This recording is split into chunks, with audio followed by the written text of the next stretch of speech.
Hello, dear ones, it's Hannah. I've been thinking a lot about. There's my dog Dash.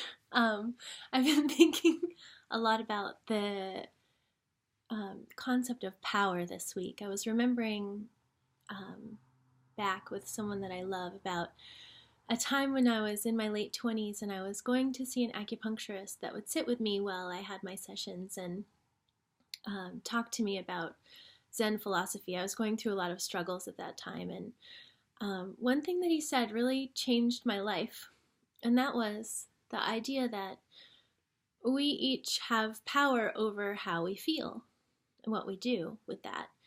And no one can make you feel a certain way. So, like, no one can piss you off. You have to give your power to them to allow them to piss you off, essentially.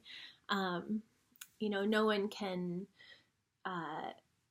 Likewise, you're not responsible for how anyone else feels. That's their choice, how they feel and what they take in and do with that. And so I've thought about this a lot recently because of all of the challenge that's going on in the world. Sorry about the dog. Because he's sitting on my lap. Because I think that we give away our power a lot when we're listening to the media and we get dragged down by thoughts of all of the really challenging things going on, which is totally fair. But one way that you can sort of retain and maintain your power is by watching that.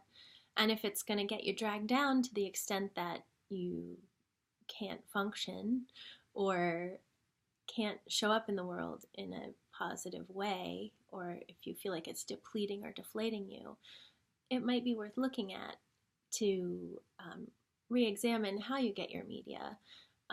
Like maybe you just want to scroll through something and get the bullet points instead of all of the nitty-gritty details, because there's plenty of ways to understand what's going on in the world in a general way without allowing yourself to get dragged down. I'm super sensitive energetically, and so I have to do that, filter what I take in and what I don't, because I feel like one of my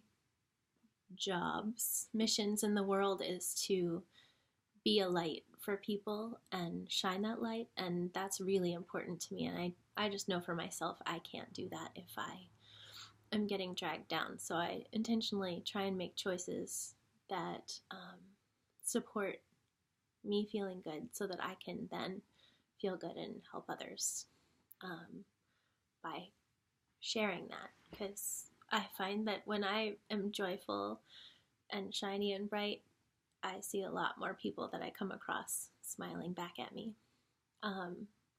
So even though you can't make anyone feel a certain way, you can always be a light for someone, and that is a really beautiful thing, should you feel inspired to. So I just wanted to share that with you today, so you could play with it and think about how to maintain your power and own how you feel and know what's not yours, that you're not responsible for someone else's feelings, that that's on them, and sort of maintain your own sovereignty in that way, because I feel like that makes us all healthier.